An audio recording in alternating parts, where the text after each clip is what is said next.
இங்கே என்ன பெரிய பிரச்சனைனா புனிதப்படுத்துறது. அதுதான் இன்றைக்கு இருக்கக்கூடிய மிகப்பெரிய பிரச்சனைன்னு நான் நினைக்கிறேன். அதாவது இருக்கிறதுலேயே ரொம்ப டேஞ்சரான ஆட்கள் யார் தெரியுங்களா? நான் உன்னை சமமாக நடத்துகிறேன் அப்படின்னு சொல்கிறான் பார்த்தீங்களா, அவன் தான் ரொம்ப டேஞ்சரான ஆள். கலாச்சார பண்பாட்டு காவலர்கள்னு தங்களை பிரகடனப்படுத்திக்கிறாங்களோ அவங்க எல்லாருமே இந்த புனிதப்படுத்தலின் பிரதியாக இருந்து உள்ளுக்குள்ள மிகப்பெரிய அழுக்கை வைத்திருப்பவர்கள். பெண்களை கடவுளாக பார்க்கிற ஒரு சமூகம் தான் மிகவும் ஆபத்தான ஒரு சமூகம் அப்படின்னு நான் நினைக்கிறேன். பெண்களை சக மனுஷியாக இரத்தமும் சதையுமாக பார்ப்பது, அவர்களை சக மனுஷியாக பார்த்து அவர்களின் உணர்வுகள் குறித்து உரையாடுவது, அது பெண்களின் மொழியில் உரையாடுவது. ஏன்னா இங்கே எல்லாமே ஸ்டீரியோ டைப் தான். நம்முடைய வாழ்க்கையே ஸ்டீரியோ டைப்பில் தான். இந்த வயசில் நீங்கள் இது பண்ணணும், இந்த வயசில் இது பண்ணணும், கல்யாணம் பண்ணிக்கணும், இந்த வயசில் குழந்தை பெற்றுக்கணும், இந்த வயசில் இது போகணும், இந்த வயசில் செத்து போகணும் அப்படிங்கிறது வரைக்கும், பிறந்ததுலேருந்து எண்டு வரைக்கும் எல்லாமே ஒரு ஸ்டீரியோ டைப். பத்திரிகையாளராக இருந்தப்போ சில முயற்சிகளை, ஸ்டீரியோ டைப்பை உடைக்கிற முயற்சிகளை செய்கிற வாய்ப்பு கிடச்சிருக்கு. அதில் இந்த தருணத்தில் அது ஏன் முக்கியமானது, நம்ம எவ்வளோ முரணாக யோசிக்கிறோங்கிறதுக்கான ஒரு அனுபவத்தை பகிர்ந்துக்கணும்னு எனக்கு தோணுது. ஸோ குஷ்பு மேடம் அப்போ கற்பு பற்றி ஏதோ ஒரு விஷயத்த சொல்லிட்டாங்கன்னு சொல்லி தமிழ்நாடே கொந்தளிச்சது, பயங்கரமாக கொந்தளிச்சாங்க. கற்பு பற்றி எப்படி அவங்க சொல்லலாம், நம்முடைய கலாச்சாரம் கெட்டுப்போச்சு, நம்முடைய ஒருவனுக்கு ஒருத்திங்கிற பண்பாடு போயிடுச்சு அப்படின்னு அரசியல் கட்சிகள்லாம் அவங்க வீட்டு முன்னால் போய் போராட்டம் பண்ணுறது அதெல்லாம் பண்ணாங்க. அப்போது நான் பத்திரிகையாளராக ஒரு கட்டுரை எழுதுனா ரொம்ப கவனம் பெற்றேன். அந்த ஸ்டீரியோ டைப்பை உடைக்கணும்னு எனக்கு தோணுச்சு. அப்போ தான் எனக்கு ஒரு புள்ளி வரம் கிடச்சிது. எய்ட்ஸில் இந்தியாவிலேயே 2வது பெரிய ஸ்டேட் அதிகமான நோய்கள் ஸ்டேட் தமிழ்நாடு அப்படின்னு. நீங்கள் கற்பு கலாச்சாரம் ஒருவனுக்கு ஒருத்தின்னு இவ்வளோ பேசுகிறீங்களே, அப்புறம் ஏன் எய்ட்ஸில் 2வது இடத்துல இருக்கு? பெரும் படமாக்கி பெருமை சேர்த்தவர், இருளிலிருந்து வெளிச்சத்தை காட்டும் கல்வியை மக்கள் முன் கொட்டி தீர்த்து கொண்டாடிய ஜெய் பீம் இயக்குனர் தாசே ஞானவேல் அவர்களை பேச அழைக்கிறோம்.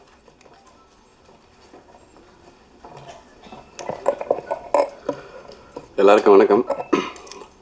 எனக்கெல்லாம் என் பட விழாவில் பேசுகிறதே கஷ்டம். இதில் மற்ற பட விழாவில் பேச கூப்பிட்டானாலே என்ன பேசுகிறது அப்படின்ட்டு ஒரு பெரிய குழப்பத்தோடு தான் வருவோம். அது மைண்டு டக்குன்னு பிளாங்க் ஆயிரும்.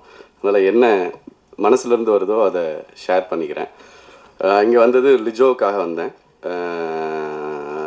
ஏன்னா இப்போவும் லிஜோலாம் சொல்கிறப்போ ஒரு மாதிரி எனக்கு மேடம் ஆயிட்டாங்களா அவங்க அப்படின்ற மாதிரி தான் இருந்தது. சங்கீனியாக தான் இன்னும் என் மைண்டில் எப்பவும் இருப்பாங்க. ஒரு அற்புதமான ஒரு ஆர்டிஸ்ட்னு சொல்லலாம். நடிகைன்னு ஒரு ஆக்ட்ரஸ்ன்னு சொல்கிறத விட நான் ஒரு ஆர்டிஸ்ட்டுன்னு தான் பார்ப்பேன். ஏன்னா அந்த கேரக்டர் கொடுத்த டெடிக்கேஷன்லாம் பார்த்துருக்கேன். ஸோ அவங்க தேர்ந்தெடுக்கிற கதாபாத்திரங்கள்லாம் பார்க்குறப்ப எனக்கு ரொம்ப பெருமையாக இருக்கும். ஸோ அந்த வகையில் ஒரு நல்ல டீமோட படத்துக்கு லிஜோ மூலமாக இங்கே வந்த பிறகும் அந்த ட்ரெய்லரை பார்த்த பிறகும் என்னால் உணர முடிஞ்சது. ஸோ இந்த படம் நல்லா வந்தது அப்படிங்கிறதுக்கு எனக்கு 2 ரீசன் இங்கே வந்தவொன்னு அப்சர்வேஷனில் தோணுச்சு. ஒன்று, படத்தில் பணியாற்றினவங்க எல்லோரும் ரொம்ப கம்மியாக பேசுகிறாங்க. அதுவே இந்த படம் நல்லா இருக்கும் அப்படிங்கிறதுக்கு இது. 2வது, ப்ரொடியூசர் சிரித்தார் படம்லாம் எடுத்து முடித்த பிறகு.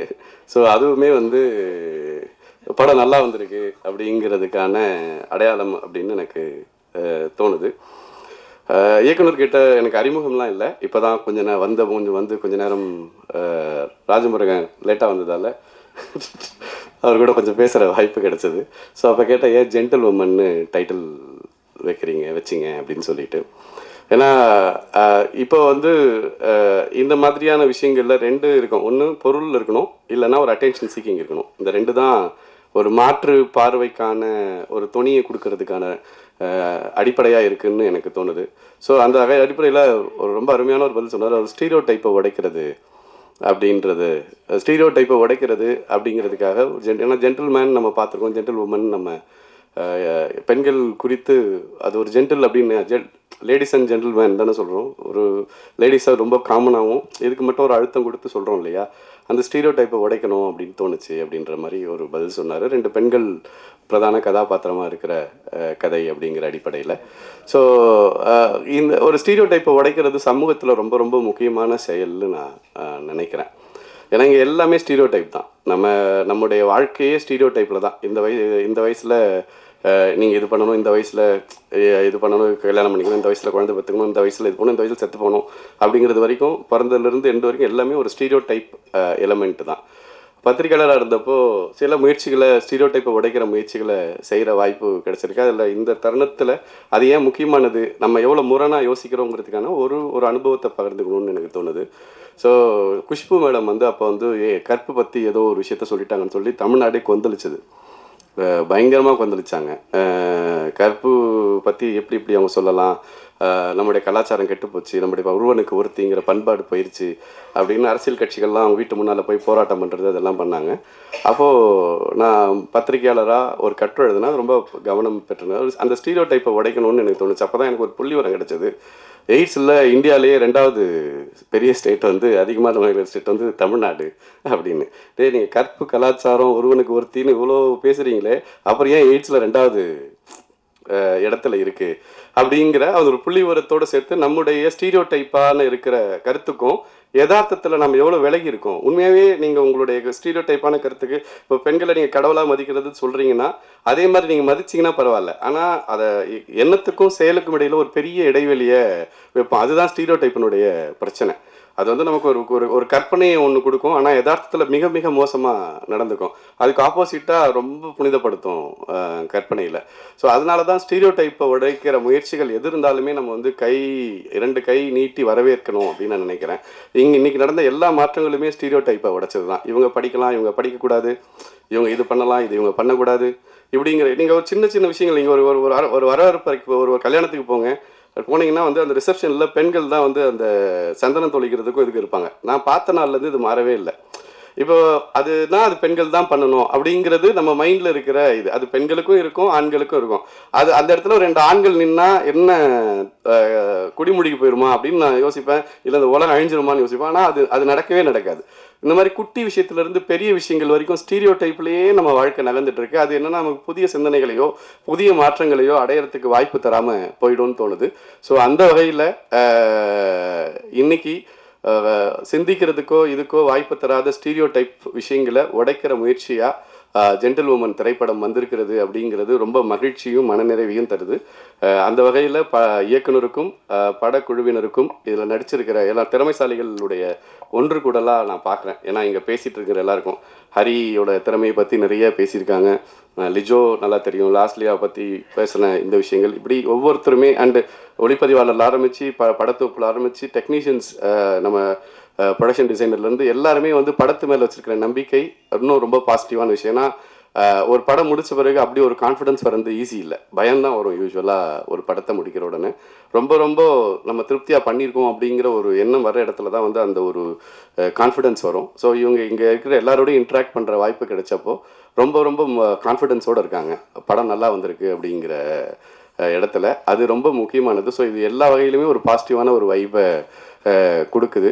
ஸோ ரீல்ஸ் பார்க்குறதுக்கே டைம் இல்லாத ஒரு காலகட்டத்தில் ரீல்ஸ் பார்த்தாலே போதும் அப்படிங்கிற மனநிலையில் இருக்கிற ஒரு சூழலில் ஸ்டீரியோ டைப்பை உடைக்கிற முயற்சியை மேற்கொண்டிருக்கிற உங்கள் அனைவருக்கும் என் மனப்பூர்வமான வாழ்த்துக்கள். படம் மிகப்பெரிய வெற்றி அடைய வேண்டும் என்று உளமாற வாழ்த்துகிறேன். நன்றி. நன்றி சார். அடுத்து நாம் பேச அழைக்கிறோம் பார் முழுதும் பெண்ணின ராஜு முருகன் அவர்களை பேச அழைக்கிறோம்.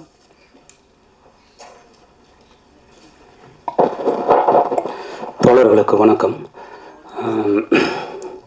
ரொம்ப மகிழ்ச்சியாக இருக்கேன். நான் ஜோஸ்வாவுடைய முதல் படத்தின் இந்த மேடையில் இருக்கிறது.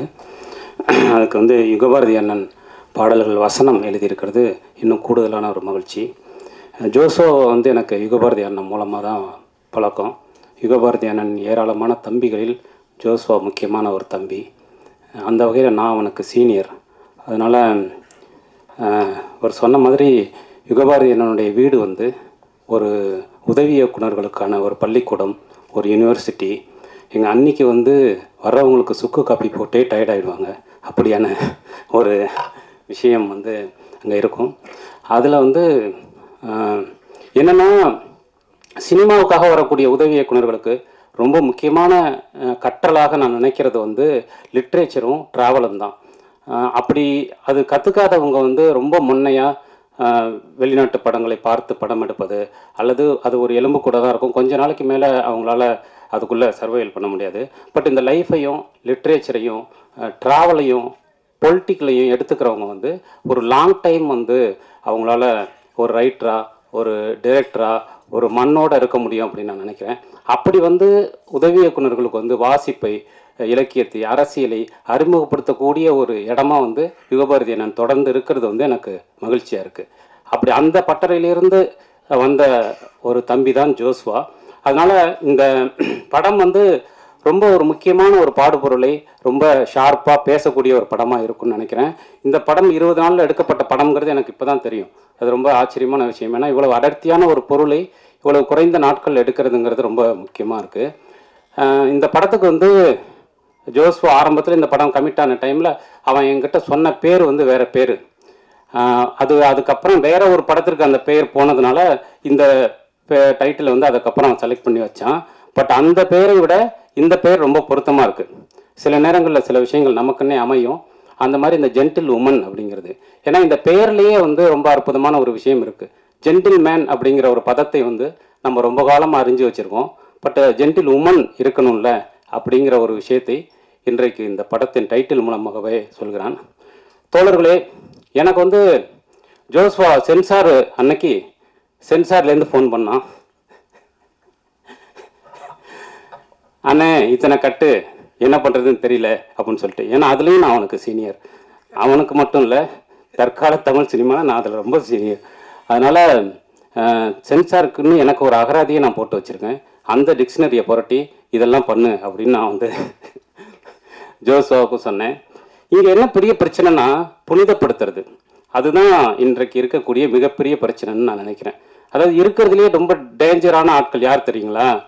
நான் உன்னை சமமாக நடத்துனேன் அப்படின்னு சொல்கிறான் பார்த்தீங்களா, அவன் தான் ரொம்ப டேஞ்சரான ஆள். என் பொண்டாட்டி நான் சமமாக தானே நடத்துனேன் அப்படின்னு சொல்கிறவன், நான் சாதியே பார்க்குறது இல்லைங்க அப்படின்னு சொல்கிறவன், நான் எங்கள் வீட்டில் எல்லாரையும் அலோவ் பண்ணுவேனே அப்படின்னு சொல்கிறவன், அவன் தான் ரொம்ப டேஞ்சரான ஆள். நீ யாரா அதை பண்ணுறதுக்கு அப்படிங்கிறது தான் கேள்வி. அப்படி இன்றைக்கு இந்த சமூகத்தோட கான்டெம்பரரியான இவங்க சமகாலத்தில் இருக்கக்கூடிய இந்திய சமூகத்தின் மிக முக்கியமான பிரச்சனையை நான் பார்க்கறது புனிதப்படுத்துறது. நம்ம விஞ்ஞானத்தில், அறிவியலில், வளர்ச்சியில், டிஜிட்டல் மயமாக்கப்பட்ட குளோபலைசேஷனுக்கு பிறகான இந்த உலகத்தில் எவ்வளவோ கடந்து வந்துட்டோம். ஆனால் தனி மனித உணர்வுகளில், அரசியல் உணர்வுகளில் நாம் ரொம்ப தேங்கி போயிட்டோம். அக்னி பிரவேசத்து ஜெயகாந்தன் என்னைக்கோ எழுதிட்டாரு. அம்மா வந்தால வந்து ஜெயகாந்தன் என்னைக்கோ எழுதிட்டாரு. பூட்டாத பூட்டுக்களை மகேந்திரன் என்னைக்கோ எடுத்துட்டாரு. அவள் அப்படித்தானே வந்து ருத்ரையா என்னைக்கோ எடுத்துட்டாரு. அதுலேருந்து நம்ம அடுத்த படிக்கு வரவே இல்லை. இன்னும் சொல்லப்போனால் அதுக்கு பின்னாடி தான் போயிட்டே இருக்கும். இன்னைக்கு வந்து நாம் வந்து சாதாரணமாக ஒரு பெண் குறித்தான ஒரு வசனத்தை சாதாரணமாக வைக்க முடியல. அதை யாரெல்லாம் வந்து கலாச்சார பண்பாட்டு காவலர்கள்னு தங்களை பிரகடனப்படுத்திக்கிறாங்களோ அவங்க எல்லாருமே இந்த புனிதப்படுத்தலின் பிரதியாக இருந்து உள்ளுக்குள்ள மிகப்பெரிய அழுக்கை வைத்திருப்பவர்கள். அவங்க தான் இன்றைக்கு இந்திய சமூகத்தின் மிகப்பெரிய எதிரிகள். ஸோ அப்படி வந்து அதை உடைப்பது, அதை கட்டுடைப்பது என்பது மிகவும் இயல்பாக கட்டுடைக்கணும். நான் பண்ணுறேன் பாரு அப்படின்னு இல்லை, மிகவும் இயல்பாக மனித வாழ்விலிருந்து பெண்களை கடவுளாக பார்க்கக்கூடிய சமூகம் அப்படின்னு நம்ம தொடர்ந்து பேசுவோம் இல்லையா? எதுக்குடா பொம்பளையை கடவுளாக பார்க்குறீங்க? பொம்பளையை மனுஷியாக பாருங்கடா, எதுக்கு வந்து கடவுளாக பார்க்குறீங்க அப்படிங்கிறது தான் ரொம்ப முக்கியமான விஷயம். பெண்களை கடவுளாக பார்க்குற ஒரு சமூகம் தான் மிகவும் ஆபத்தான ஒரு சமூகம் அப்படின்னு நான் நினைக்கிறேன்.